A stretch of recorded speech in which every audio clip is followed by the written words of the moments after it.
Hello. How's nobody doing? Yeah, I know. I'm a half hour early, but I got other things going on in my life that I've got to get to. And it is the weekend. So fuck it all. I'm going to have fun. Going to go out and sing some karaoke, dance the marimba. Or is the marimba an instrument? What do I know? But we are here now to talk about sports.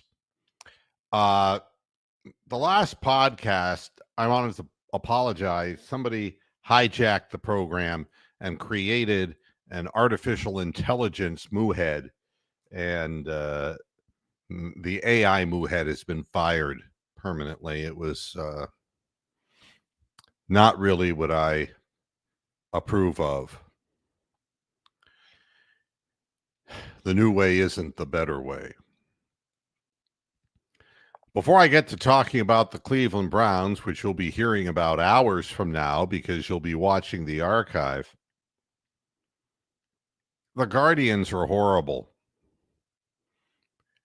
Who can sit there for 2 hours and 45 minutes and watch a team that can't score runs to save their soul? So that if Gavin Williams pitches a great game, it doesn't matter because they only score one run. Who can sit and watch this? They're awful. I mean, and it will tell you how awful baseball is in general. That A, nobody gives a fuck about it. B, the Guardians are still over 500. C, they're still technically in the playoff race, even though they suck. D, the teams around them are playing 500 ball, except for the Tigers, and the Tigers suck. But they got a big lead early, kind of like we did last year, and they're going to hold on because Kansas City and Cleveland, these teams are not going to make up ground because they're 500 or less teams. And the Twins, somebody will have a little hot stretch, and they'll lose 6 or 7 in a row like the Guardians do. When they go on the West Coast swing, they'll lose every game like the Guardians do. Stephen Kwan can go 3 for 4 at the plate, and you can marvel at his ability to hit the baseball, but they don't score runs. They insist on inserting Lame Thomas into the lineup, and he stinks. He wasn't even very good before we got him. I don't know why we were so interested in him. He's not a power bat, to be sure, and he strikes out way too many times for a guy who's not a power bat. Clase never recovered from the postseason last year. He's starting to give up saves again and give up base runners and trying desperately to Bob Wickman his way out of the ninth inning of games. The manager looks like he doesn't have the foggiest notion what he's doing. The fans, the few that there are trying to justify the existence of players like Schneemann. Well, he's got 8 home runs this year.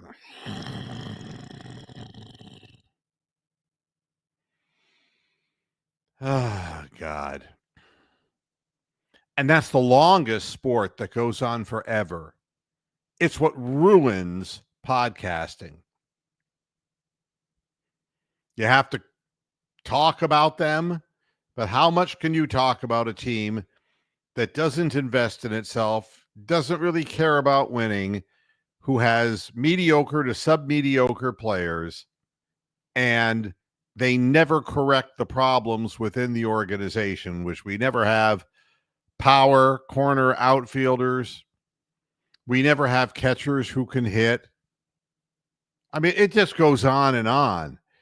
We don't have, when we do have a second baseman who is a gold glover and an all-star, we trade him. I wonder what he's doing now.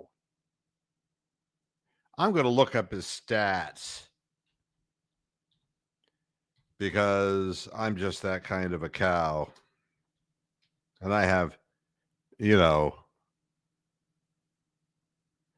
let's see. All right, that should pull him up. Oh, he's having a hell of a year, isn't he? He's hitting 200 this year after 165 at bats. Oh my God. Yeah. At any rate, when we had somebody who could field, he hit 252 last year. And the year before that, he was better, but he's on a downward spiral. So it wouldn't have saved us to keep him. Josh Naylor is another guy we got rid of. We kept the wrong Naylor. The wrong key died. It's really an unfortunate thing when you're relying on Gabriel Arias, who has this monster arm, but he doesn't really feel that well. And it's between him and the guy who's in AAA now, who was an absolute head case. I don't even remember his name now. That kept bringing him up, and he just made pop bottle decisions at shortstop. He's supposed to be your best infielder. And you don't hear anything about him from AAA. AAA is where players go to die in Cleveland. And the thing that's really amazing about the Guardians is AA is where their young talent gets injured so they can never make it to the major leagues. I'm sick of them, and that's all I'm going to say about them. They fucking suck. But the other side of the coin is that no matter what Jimmy Haslam does, he wins. No, not games on the football field. Don't get me wrong. But he gains attention because there's nothing else in Cleveland sports to talk about. The Cavaliers season is over. We're down to the last game of the NBA season with the outcome still in doubt. The team that beat us in the playoffs is still alive after winning at home to force Oklahoma City to play one more game at home. Now, people say, well, they just wanted to win in front of their home fans. And I go this and this. Wait, that and that and that and that and that. That's what Golden State said in 2016. Remember? Oh, it's fucking Cleveland. They're not going to come here. They're not going to come to San Francisco, for God's sakes, and they're not going to beat us in a game 7. What in the hell do they have? That ain't going to happen. And you know something? Both teams deserve to win. Both teams deserve to lose. The effort that was put out by the Oklahoma City Thunder was so putrid.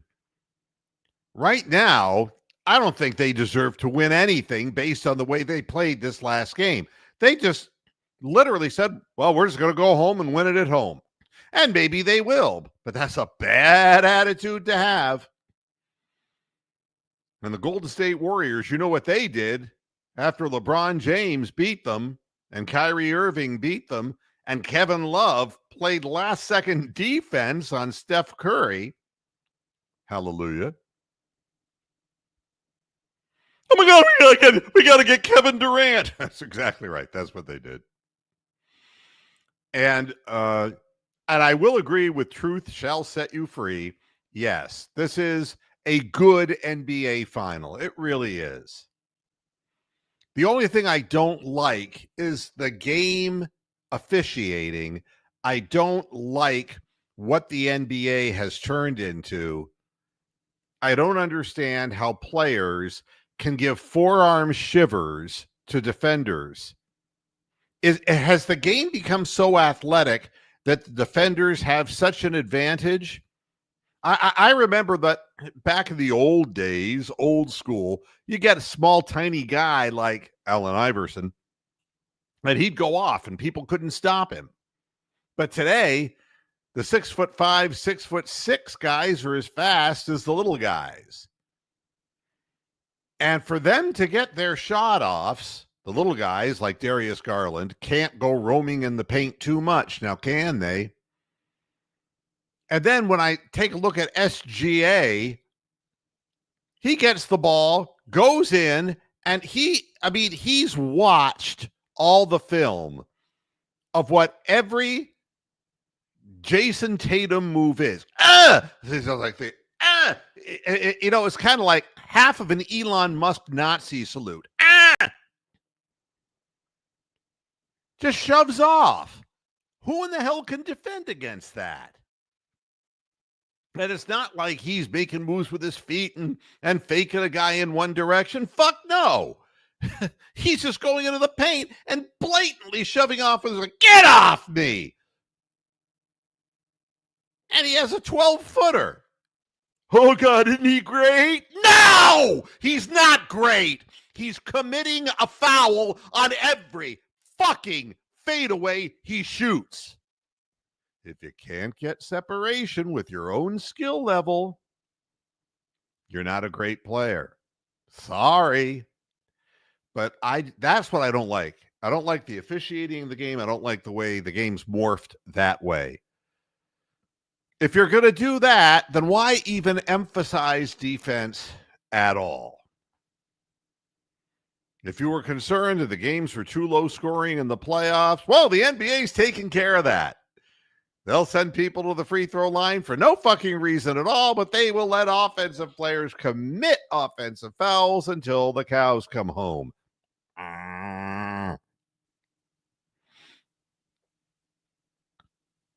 But you see, while we talk a little bit about a game 7, there's the Cleveland Browns. The Cleveland Browns, the only team that you can think of that would draft 2 quarterbacks 2 rounds apart when they don't really have a quarterback and are trying to convince the world that the starting quarterback race is really between Flacco and Pickett. The amazing thing is that maybe not so amazing. Pickett looks no better than the rookies because he's not as good anyway. Flacco is going to start because Stefanski is the coach. And he's going to want somebody under center who can do play action, blah, blah, blah. That's that.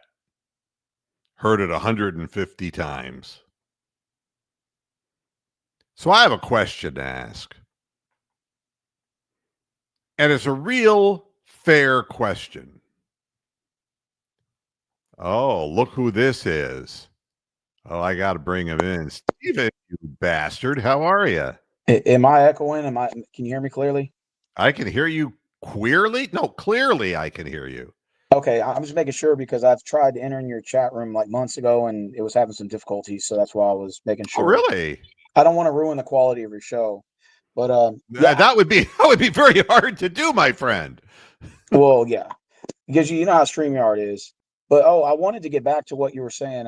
You're absolutely right about the physicality of the game. Like I've seen, they're letting a lot of the fouls go now. They're letting guys almost like knock each other to the ground, which is kind of cool. But then it's kind of like, well, some of them look like your volume just went down tremendously. Sorry, someone called my phone.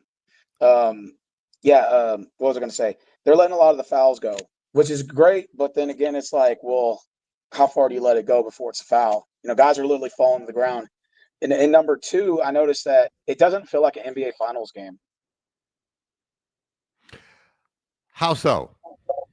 There's no NBA logo on the court. There's no finals on the court. They don't even promote it as a finals game. The show has been interrupted several times with other advertisements or whatever. And there was like a glitch, I think, in game 2, and there was another one in like game 4, and I was kind of like, okay, I know it's the NBA Finals, but it doesn't really feel like there's more advertisements on the court and on their jersey than the NBA playoff logo or finals logo. It's like I thought maybe I got to be honest with you. What we're seeing right now is a transition in the NBA game. And the transition is a marketing transition. And it is the way the game is played, the way the game is officiated, and how in the hell you're going to get the networks pumped up if you can't talk about Jason Tatum and the Boston Celtics or the New York Knicks or the Los Angeles Lakers, if you don't have Giannis on the floor or anybody who would be considered in the past 4 years to be a superstar, how do you package this thing? And what I'm hearing is a bunch of unenthusiastic commentators and an attempt by the NBA to bring scoring up in this finals. Now, had that been the case, right now, anybody can get points off a turnover because, I mean, all you have to do is just rape the guy bringing the ball up the floor and just take it away from him and start running in the other direction. No, I mean, and if you want to go to the basket, you can take 3 steps. We're going to do more like 4 or 5. I've seen guys taking 4 or 5 steps. Yep. If you want to make sure you're behind the 3-point line so you don't commit that sin of having 1 foot on the line, just do a bunny hop behind the 3-point line and travel. They won't call it. All right. So the league initiative is simple. We got to see higher scoring games. We just can't keep having 96-92 finals games. I mean, we might say, well, that was kind of an exciting ending, but the ending that the Cavaliers had in 2016 to win Game 7, it was great as a cliffhanger because you were sitting there going, there's 4 minutes left, and now there's 57 seconds left, and nobody's fucking scored in that period of time. Is anyone going to be able to hit the rim at this point? And, so they're going to make sure the easiest way to get points on the board, free throws, but that isn't even the case necessarily because a lot of the players don't shoot free throws like great players used to. Yes, Stephen. No, I agree with you. It seems like to me like they almost sort of I'm not going to say they rigged the finals, but it almost seems like they kind of like wanted this to go 7, if that makes sense. And there's obviously marketing behind this because like the last NBA finals that went 7 was 2016. So, you got 2 mediocre teams that are kind of there, or let's just say not big market franchise teams. So you gotta make this sort of exciting. So it seems like to me like they wanted this to draw to a 7-game series. I just feel like the emptiness is there because I just feel like when I step on the court, I want to see a finals logo. I want to see an NBA logo that says NBA playoffs with the hangman. I want to see those things. I want to see it on the jersey. Instead, I'm seeing Chime and YouTube TV and It's what it's all about. But I mean, have you ever in your life, and I'm going to go back to the Cavaliers regular season, and I'm not going to degrade the Cavaliers because I thought Kenny Atkinson and the team did a damn good job during the regular season. And we, we're talking about Cavalanches throughout the season. But you know something? Everybody is doing it. Losing 20-point leads today is nothing. It's not even news. I mean, back when, if you lost a 20-point lead in a vital playoff game, the media would say, "You fucking choked, man. What's the deal? You lost your composure completely." But now it's like they want to make sure that no team is out of this until they've committed a murder. All right. If somebody dies on the court because of physical contact, then they'll have to do something about it. But if it's going to be just, I've never in my life seen people throwing people to the floor. And, the thing that they always used to call against the Cavaliers, it was always funny. You'd have Jared Allen set a screen. They blow the whistle and they point at Jared Allen and they'd say, "That's an offensive foul. You were moving while you were doing it." And these series, the moving screen, it's like red, white, and blue. It's all American. It's like, we're just going to dribble out front, and some big guy is going to knock the guard who's guarding the point guard just right to the ground, and that instantly makes it a 5-on-4 game. If you look at even the finals, like literally the Pacers and Thunder, you saw this multiple games the first 5 minutes. they're literally just jumping in front of each other, just knocking each other to the ground and stealing the ball. Like literally, if you saw the third quarter, there was a lot of that going on last night. I think the Thunder went the first 5 minutes in the third quarter out of Yes. basket. I think the Pacers went about 4, and back and forth. All it was guys knocking each other to the ground and stealing the ball. Turnover, another turnover.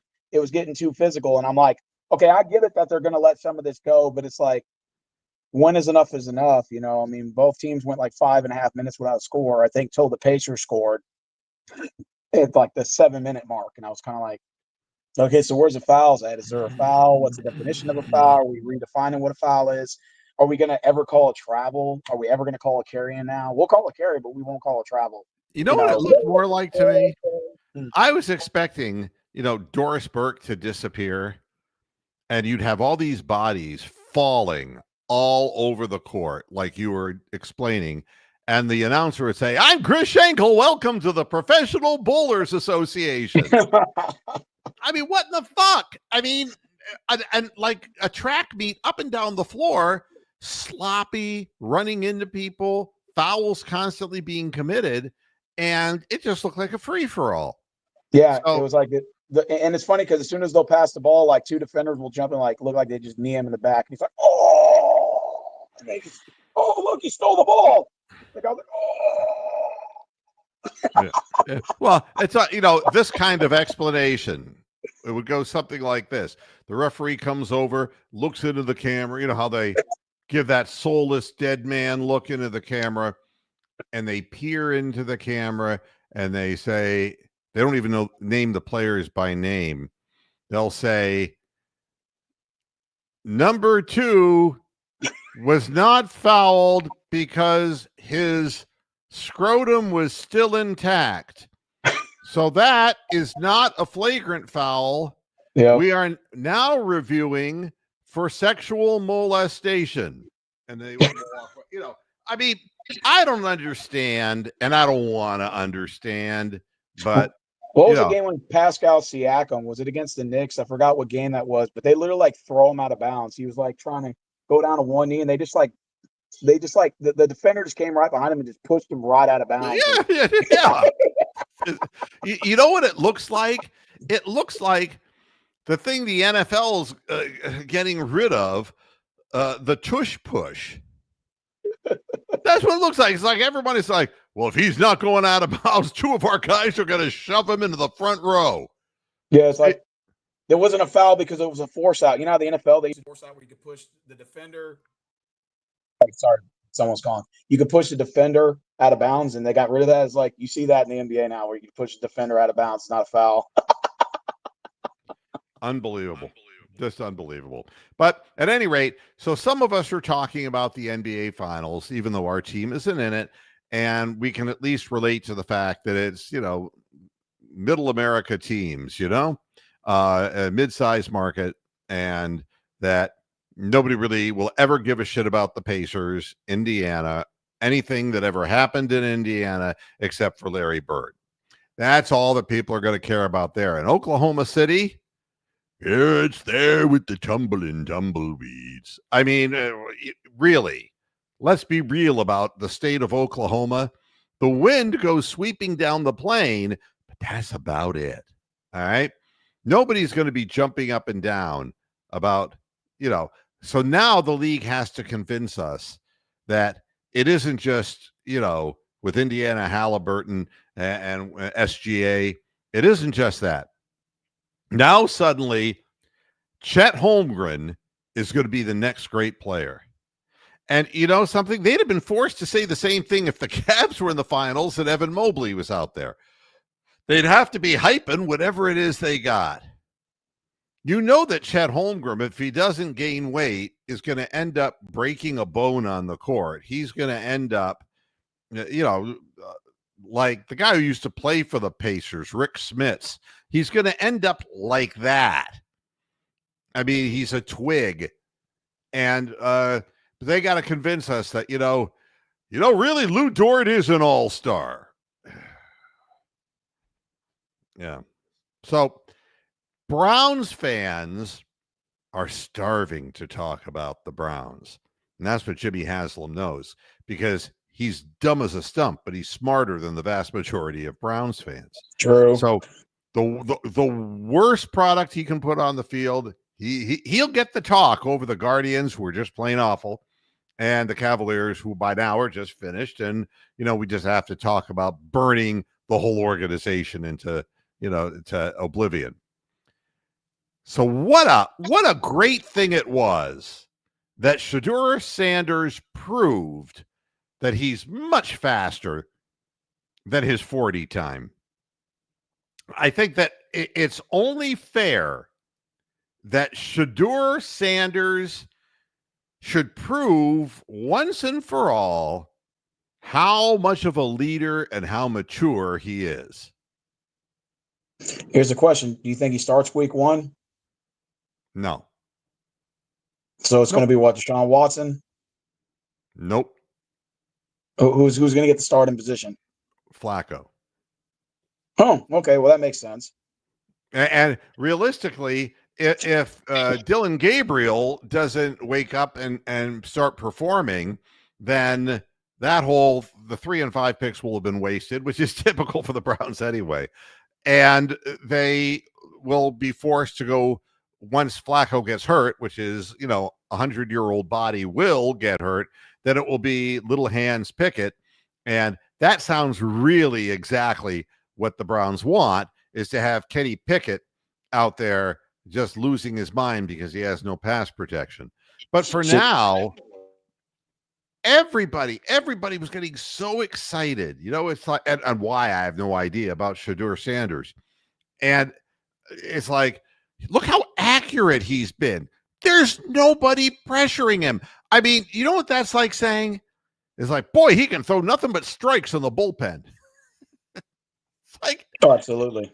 Put the pressure of the game. You're coming in with bases loaded. Motherfucker can't find the strike zone now.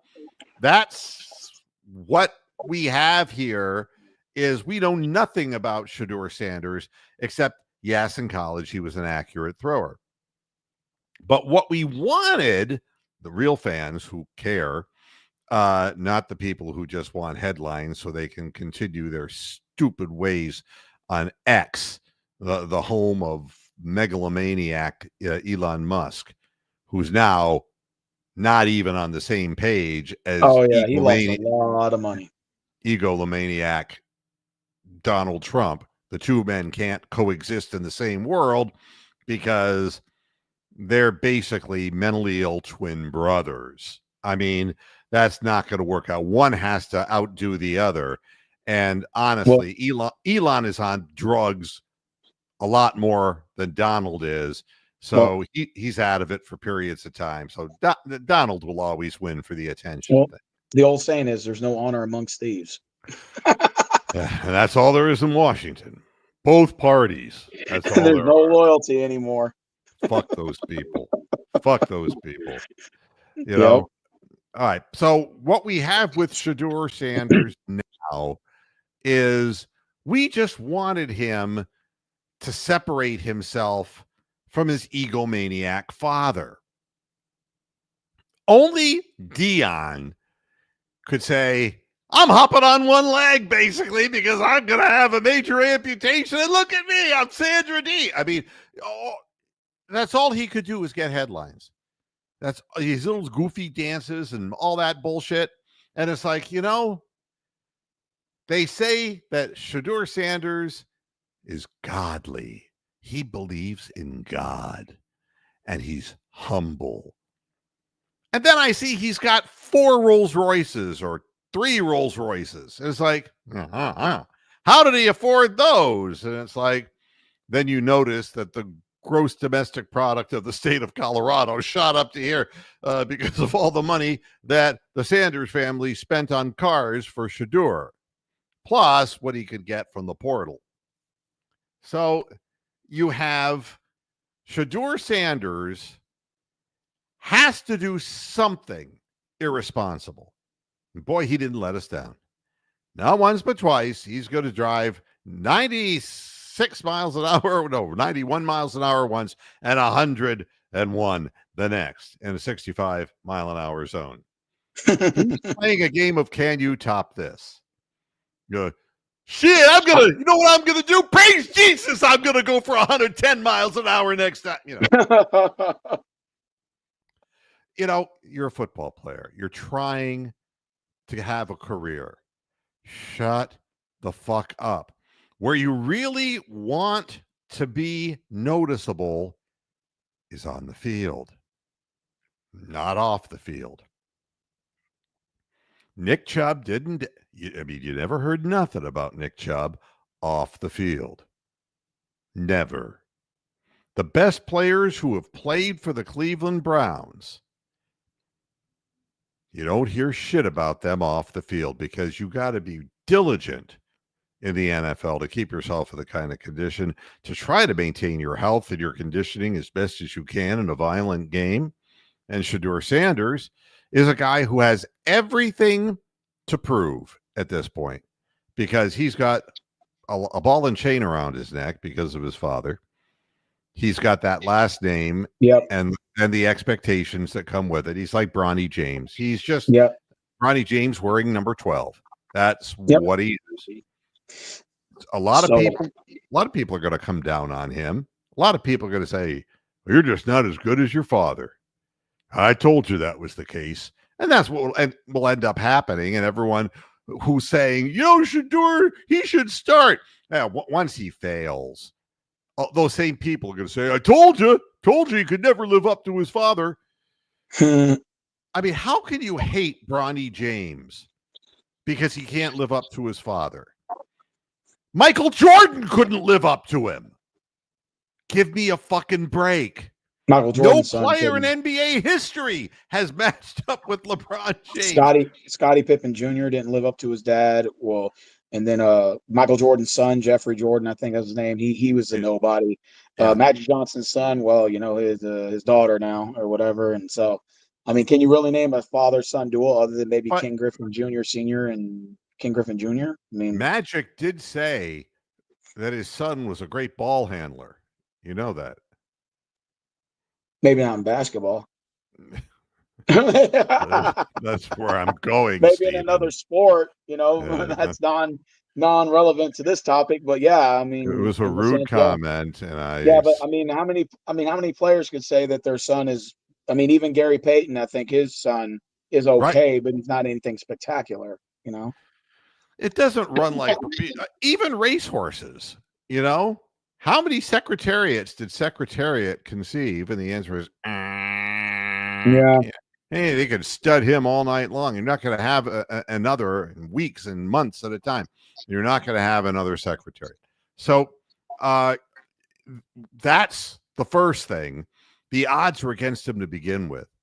So you think that he would be diligent and he would have his nose in the playbook. He'd be learning everything. He would be just silent and doing his thing, learning how to play action pass, to do whatever he could to try to play for the lousy Browns organization that doesn't have a fucking quarterback. And you think that he'd look beside him. Actually, he wouldn't look beside him. He'd be looking down at Dylan Gabriel and say, Dylan, and Dylan will look up and go, hey, Shedeur, how you doing? And he would say, man, I'm looking down on you. Praise Jesus. It's not like there's great competition in this camp. Well, imagine if it gets to a point where Shedeur's, head gets above him and he starts sucking, and then everybody's trying to take the ball from each other to get in the game. Flacco's holding the ball, and then Dylan Gabriel's holding the ball, and Deshaun Watson, no, I'm playing. God damn it, what a disaster that spare us. It's because of you that all of this has happened. And Deion Sanders will call and say, my son isn't getting in the game, God damn it. Yeah. I'm going to bring him back to Colorado through the double portal. It's the two-way portal. Okay. Here's the question. If Flacco started in week 1, how long does Flacco last this season? Well, if you look at what the Browns are doing, it's how many tight ends are going to be on the field? 3. Jerry Jeudy's going to be double covered everywhere he goes. And Cedric Tillman hasn't even done anything in OTAs at all because he's not even out there. And so he's never going to be anything. And we kind of knew that was going to happen because the Browns drafted him. And we don't have a legitimate wide receiver and no Deontay Johnson. The only form he is going to achieve is the brain damaged, phase of his CTE. career. Yeah, the CTE. Oh, that sucks. Yeah, I mean it's and then he'll end up assaulting people and all that, and he'll have CTE stuff. So, Moo, what are your expectations of the Browns this year? How many wins you got them at? Is there a certain? I saw that the analytics said that 5.5 games, and I say no, it's going to be worse than that because you have to take some things into account. When a team realizes they suck, it goes into New York Giants suckitude. It goes. Oh yeah. I mean, it just goes into Hugh Jackson suckitude, and everyone says, why am I risking my life for this? That's what happens. Now here goes the question: is your head coach last this year? Is this the final year in Cleveland?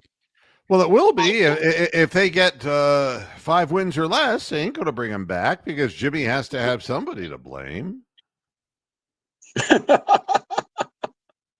I know. I mean, there's got to be somebody he can fire. Yeah. He's no different than Donald Trump. There's always somebody to fire. Yeah. That's not management. That's not anybody who has any expertise. That's somebody who's a child. And, honestly, Shedeur Sanders didn't need these kind of headlines. This isn't going to make or break the Cleveland Browns, but it's just another part of the Johnny Manziel history and I was circus. just about to say that. It's like there's Johnny, and he's drinking and he's going like this and he's fiestavating in taverns, and you see that he didn't spend a minute with the playbook because he wasn't sober. Then his dad's going to call in and see. I told you not to sign that contract with Cleveland. I told you, boy. Well, look what happened now, boy. Exactly. I mean, but the seed is there, obviously. Hey, like LeVar Ball. He's basically like the next LeVar Ball, like. Yeah, I mean, how much was said about LaMelo and the brother who got injured who could never play? Yeah. Yeah, I mean, and it was the father pushing all of this narrative. He got him into the NBA, Yeah. But LaMelo, I mean, you got to be kidding me. I watched this guy play, and he's awful. Yeah, he is. He won't play a lick of defense. He's just out there to chuck the ball. I mean, just a selfish prick of a player. Yeah. And, Shedeur may be, and all the stories I'm reading, it says the same thing. Well, he was really out there making Joe Flacco laugh. Yeah, 40-year-old guy goes, hey, I'm going to be starting. Yes. That's why he's laughing. He's going, well, stupid, dumb fuck 23-year-old guy. He's not taking business seriously. I'll laugh at his sick little stupid jokes. And I'll take the starting position. Thank you, Jesus. And there's Shedeur, just kind of, he's trying to get along with everybody and be Mr. Personality. And you know why? Because he's like Bronny James. He's at a level that he never thought he would be at. Or he may have thought he belonged at until he gets hit from the blind side the first time. It's like when Bronny went onto the floor and he took his defensive stance, that USC freshman, I hardly play at all stance. Yeah. To people in the D League, and he almost broke his neck because guys were going around him so fast. It's like, Dad, I had no reason to believe that things would be this fast here. Well, wait till you get used to the speed of the game. Do you have any amphetamines, Dad? And the problem with Shedeur Sanders is I think he's a little bit more arrogant than LeBron James' son. Oh, The only problem, yeah. but the problem is too with Shaduro is he's in a league where there's more physical contact. Bronny can kind of get away with the NBA minus the ACL tear with the physicality of it because it's not much physical. But Shaduro, I think what he's going to do now is he's going to put a bullseye on his back with all that arrogance, and I think players from other teams are going to be gunning for him. I think purposely they're going to try to take him out. Yeah. I They mean, may not admit it, but they're going to do it. it's and the thing about Shador, bad judgment. Yeah, bad judgment. All right. Well, he's only 23 years old. We all did stupid things when we were young. Fine. You know, you'll find excuses, just like you would find more reasons to put Deshaun Watson into an electric chair. All right. You're going to find reasons for this kid, that he's really not that bad. Fine. But when you get busted for speeding the first time and you don't notify anyone in the organization, and then you do it a second time at 101 miles an hour, and that's the way the organization has to find out. So then the goddamn publicity machine has to come out and try to cover for what a lousy fucking pick this was. It's just the Browns have been and always will be the laughing stock of the league as long as Jimmy Haslam's here, because the decisions are just ill. And Muad, isn't this the perfect place for Shaduro to be too? Already given the clown circus that Jimmy Haslam puts on the field, and then the Manziels and all the guys he's had here, and now Shaduro with his personality fits right into that circus. So it's just one big clusterfuck. Well, this is the best opportunity in the league if you want to play. Now, it may not bode well for your future, that's for sure, because you're going to get the crap kicked out of you and you're going to be Tim Couched. You're just never going to catch on anywhere else because you're going to either become gun shy, you're going to get hurt, you're going to be exposed or whatever. And, nobody is going to want to deal with you. Yeah. You're going to be dealing with the Daniel Jones syndrome or whatever it is. You're going to be exposed as a guy who wasn't good enough to even play for the Cleveland Browns. Well, Cleveland is a best case, worst case scenario. And what I mean by that is if you come in and succeed and exceed all expectations right away, in Cleveland, that's a plus, So that's a good thing. But then if he does really bad, then it just goes along with the whole I told you so. So I think either Shaduro is going to do really good or he's going to do really bad. I don't think there's no average play here in this scenario. Well, again, if DTR could start games last year for this organization, let's be real about this. And that guy's never going to play in a professional football game again. I know it. You know it. He has no arm. He looks like a stick man that a child would draw. I mean, he's got no meat on his bones. He's got, it's obvious. Just, but we have a parade of these people, of Brandon Whedons and people who are underachievers. Yeah. And that's the thing about the Browns quarterback position, is that saying you're the starter for the Cleveland Browns doesn't mean a hell of a lot. What you need, you're almost better off if you're going to lose as many games as the Browns are going to lose. And I'm saying they're going to be 3-14, and that's the upside of it. You want to try to keep Dylan Gabriel healthy, and that might be a real problem because of his size and because of the problems on your offensive line. You want to give him as much opportunity to show that maybe he belongs in the league as a backup.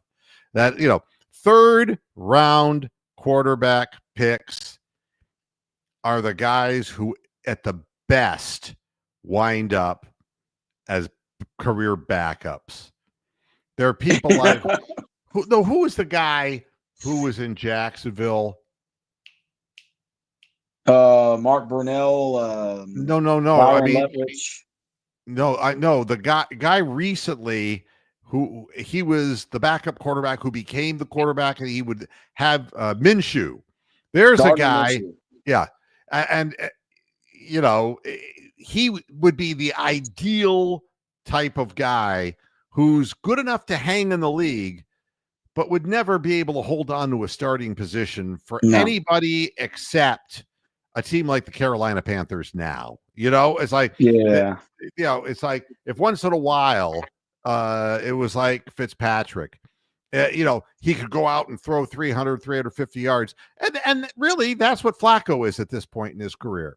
He's the kind of guy who stays in the league at his age because on any given week, if he fits the ball in and doesn't get intercepted, then, he can put up some yardage. Yeah, if you need a filler for a game, you rent a quarterback for a game. Those are the kind of guys you need. He's basically just a journeyman, Yeah.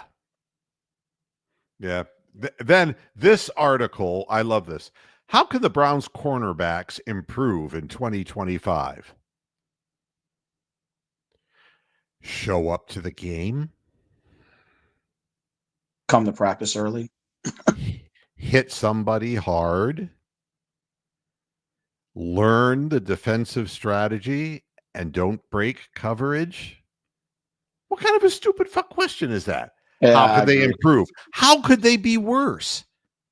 The Browns as a team had 12 turnovers in 17 games. Ouch. I don't know. And then the season mantra is the return of toughness. It's like the whole organization says, well, last year's a do-over. There was no toughness involved. We didn't try. We didn't put out any effort. We were totally non-physical. So how can the Browns cornerbacks improve? Fly through the air, hit people hard, try to force fumbles. And if you get carried off the field in a stretcher, well, then you're no different than JOK. You lead with your head, you take a chance, and your career's over. And what's the big deal about playing in Cleveland anyway? Facts. So, I mean, there's no way that the cornerbacks could be worse. It's kind of like saying, how can our return game be better on special teams? It would be like maybe players that can run a sub 5-second 40. I'm just thinking off the top of my head. Yeah. Guys who don't run sideways or backwards, guys who can catch the ball. Yeah. Or it's like Tony Rizzo would say. He's like, when you're in Cleveland, every time you think it's the bottom, it's not. It's not. Wow. That Rizzo? Yeah, Rizzo. He is a bottom. Yeah. He said every time when you're in Cleveland, you think you're at rock bottom. It's not. It's not. Oh, God. That's what he said when Johnny Manziel was there. Yeah, well, the fact of the matter is, I'm interested more in seeing the preseason games because I have nothing invested in the preseason games. I just want to see with a clear focus which guys at least look like they could perform at the NFL level. Because once you get into the regular season, whoever's going to be the quarterback is going to see the speed of the game go up 3 times, and it's going to have a fucking stroke. If you're the head coach of the Browns, who do you start week 1? You stick with Flacco, I guess, just for the experience. You have no choice. I mean, can you imagine if you started somebody based on the preseason? Yeah, I know. You would end up with another DTR situation. DTR was out there, and it's like, mommy, they're running after me. Humiliating. Totally I was on humiliating. the DTR train too. I was like, he should start week 1, and after I saw him a couple games, I'm like, oh, never mind. When he first came out on the field, I remembered the line from the movie Rudy. Do you remember when Rudy finally got into the game and his Yeah, friend? yeah, Rudy. Yeah, right. And his friend is in the stadium, and he goes, "He's so small." There you have it. That's the first thing. It was like, that fucking guy's a midget, man. He's gonna get killed out there. I mean, And he did. and he did. 2 games, and he got beaten around so bad he never played again, and he never will. I mean, that because week 1, that's what you're going to see. At least Flacco, he was never an escapable quarterback. He has an arm that's a slingshot, and he is used to knowing how much time he has in the pocket to throw the ball, and he knows where he can put the ball, and he can put it on a dot anywhere in the field. These young guys who have to, if you have to start somebody like Dylan Gabriel in the first week of the season for whatever reason, Oh, Jesus. He's going to throw that first out pattern, and he's going to be looking like that because the guy's going to be running the other way for a touchdown because it's like, well, that worked in Oregon. Well, yeah. It worked in preseason and OTAs. Yeah. DTR is going to be laughing his ass off at the house. You know something? That guy wouldn't have been there in a 7-on-7. Nobody told you to have to play against 11 guys. Yeah. Poor Dylan. Hey, don't you think secretly they don't want to start? They're like when Flacco's coming, they're like, I honestly believe that these guys are well intended. They want to have a pro career. They go out on the field for the first time in the preseason, and they have a good go of it. They complete some passes against 3rd and 4th string guys who were never even going to make NFL rosters. And then something happens to Joe Flacco. He's in a body bag. And then Dylan Gabriel has to come out on the field, and he has to play. And he has no practice at game speed. He has no idea how fast this game is. how many picks you think he's going to end up throwing? I mean, it's like, you know what it would be like? It would be like if the movie Jaws was real and somebody pushed you in the water. Yeah. Yeah, you would have no concept of how much time you had to get away from the shark because there is no time. Damn. And So that's what it is to the NFL. I mean, you drop back to pass, and if your primary read isn't open and you look at him too long, you're going to get hit from the blind side. So obviously Deshaun Watson's out this year. Does he come back at all as a Brown, or you think he's pretty much done? No, he's done. He's done in Cleveland, but I think he probably wants to, to play someplace else where there's. The problem is who's going to take that contract, though. The best thing, hi Moose, the best thing for Deshaun is that he goes to a city with an active massage therapist population, and that's a real sinful town. That's where he can be. Louy, I'm not going to lie. You've been roasting the Browns all day on this show. I might have to go back and rewatch this when I get. It just gets old. It just really gets old. And then you see this headline, which makes I don't know about you, but this makes me fucking hard. Brown signed tight end Sal Cannella. Great name. I mean, that is going to be the name of the New York guy now. Sal. Hey, you know something here? Hi, I'm Sal Cannella. Right here. I want you to grab me right fucking here. I got a Sal Cannella right here in my trousers. That's what I got. And meanwhile, they waived tight end Trey McKitty because he sounded too much like a pussy. Wow. You can't have a name like McKitty and play in the NFL. Sorry, doesn't work. So they wait to tight end to get another tight end. And you know what Kevin Stefanski's saying is, never got enough tight ends. No. You Nope, don't. never have enough.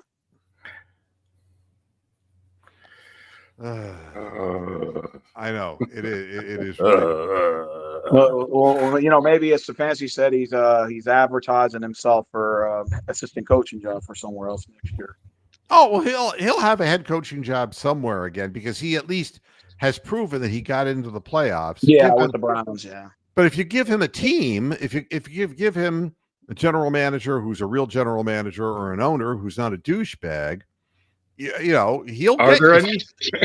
I'm not going to say he's a Super Bowl coach, but he'll get you wins. Yeah, if you don't give him an owner that meddles a lot, then perhaps he can actually, do his job on the field. He might become successful putting in the right position.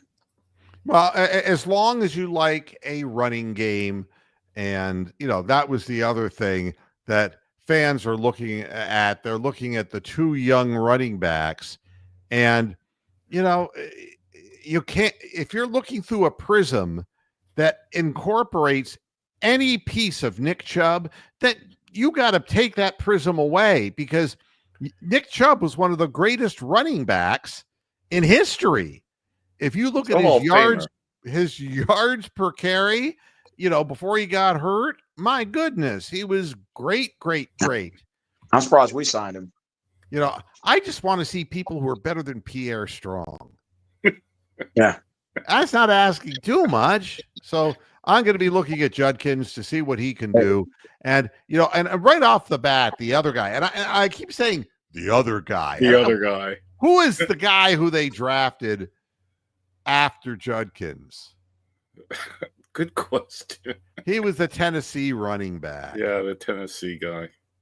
But you know that he was targeted, not by ICE. You don't have to worry about that.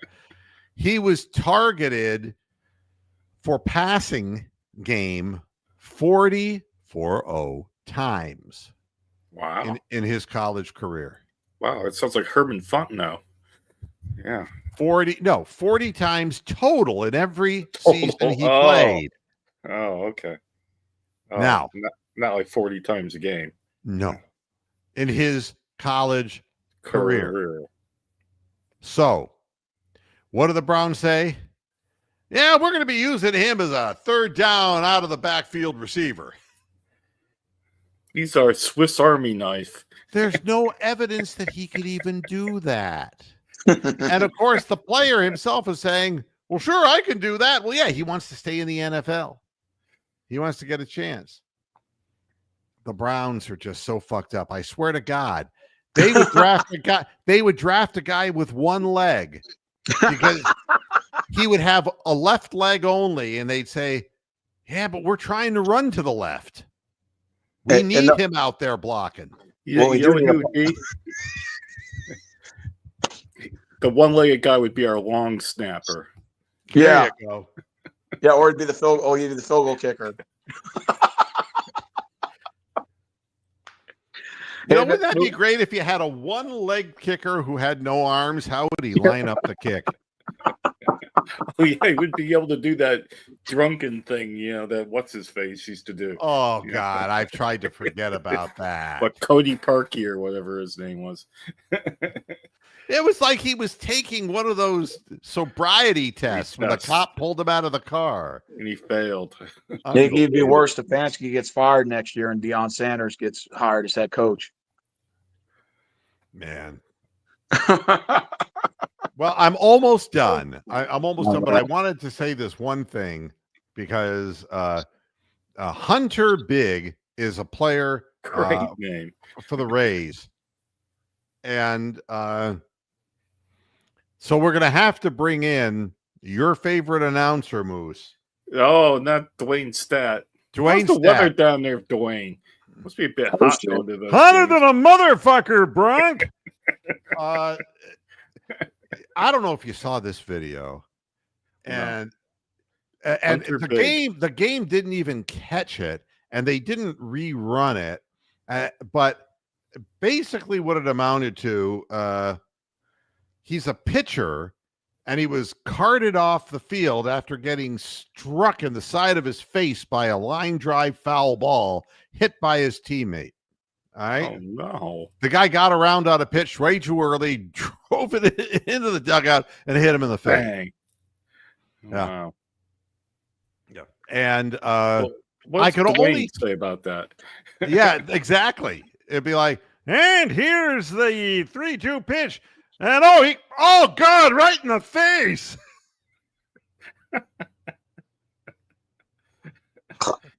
Hey, Mr. Moo, I know you've been in the show.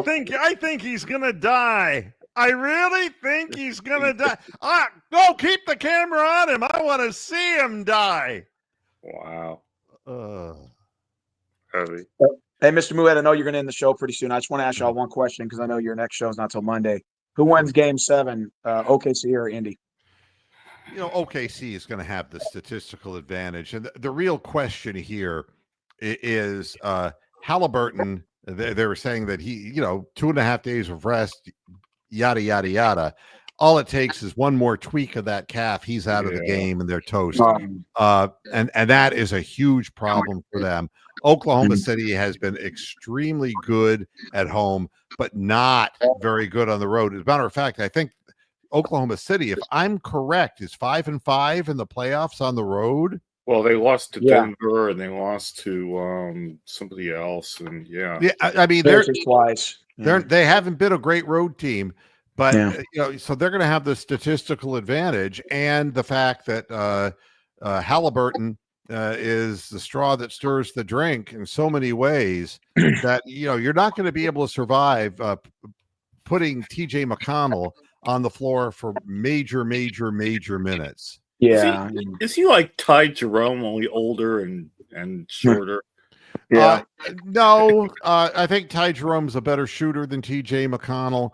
TJ McConnell is a guy who, you have to put a pistol to his head to get him to shoot a three, and he needs a shot put or a launching device to get it that far. He's a guy who takes off the dribble, pulls up in the paint, and takes a little quick jumper when he sees a little bit of daylight. He's that kind of guy. If the guy closes him off, he'll pass off. Good player, good bench player, but his size is such a deficit. Because they were making him sound like Jesus the other night. So that's why, I mean, I just said, he's played well in stretches. Yeah, I mean, but if you don't have Halliburton, and the history of Siakam is that he does not come through in big games. Yeah. I say Oklahoma City is going to win, and I think they're going to win by like 14, 15 points. Yeah, I got OKC too. You got OKC too, Moose? Yeah, I would say so, yeah. But I just hope nobody gets hit in the face. No. But, when they showed it, somebody got the right angle of it, and the ball hit him in the side of the here. I mean, it didn't hit him right square in the face, thank God, because he could have been killed. Yeah, you saw that guy that got hit by his own catcher. Remember about 2 weeks ago where the catcher was starting the wing around the infield and threw the ball and hit his pitcher in the head? Oh, yeah? Damn. Yeah. Well, that happened 2 weeks ago. It's on the internet. What happened to Hunter Big out there was that he was talking to a teammate. He didn't have his eye on what was going on in the field, and that split second, the ball just right at him. Well, in this health and safety era, they'll just put screens in front of the dugouts now so that you have to. Well, I would not be surprised if that would be the case. And that way, if the manager was pissed off at the ridiculous strike zone in the Major League Baseball game, he would have to jump over a wire fence to get to the umpire. Yeah. He'd get tossed when he was at the top rung. Yeah. He would never even make it out on the field. God. And that's the other thing about baseball. There is no strike zone. It's whatever the fucking umpires feel like doing. I know. I don't get it. I mean, what's the point of having a designation of a ball and a strike if the zones aren't followed? I don't even understand it. and there's so many games right now, it doesn't even really matter. It just seems like any team can win. Like as long as you make the playoffs, doesn't matter what seed you are. If your pitching gets right, the last 20 games going into the regular season, seems like you have the momentum, you can win. Yeah. Well, I'm done, everybody. Thanks a lot for tuning in to this edition of Moohead Radio. Thank you, Stephen. I appreciate you showing it's been up. months. I've been on here 5-6 months. Thank you. You're probably a healthier man for it. And Moose, thank you for coming in as always. I appreciate it. We will be back on Monday. So have a pleasant weekend. It's going to be up in the 90s here in Ohio. So enjoy your weekend. Spend some time at the beach. Do whatever you need to. Go to Kelly Island. Do something. Kelly's Island. Yeah. Yep. Wow. Go up there, man. Get near the water because it's going to be back to back 93-degree days in Ohio. So is that what Dick Goddard says you should do? Yeah. Just get near water because you're going to die of heat exhaustion if you don't. And as for me, I got a swimming pool in my backyard. Nice. Yeah. Nice. So I'm just going to let the sun come down on it and bake it up to 87 degrees and take a bath in there. Yeah. Lucky you, Moo. Lucky you, Moo. Hey, I'm a lucky guy. What can I tell you? There you go. Thanks, everybody. You're the luckiest guy in the world. Everybody have a pleasant weekend. I'll see you Monday. Until then, hasta la vista, Pastor Head. Good night.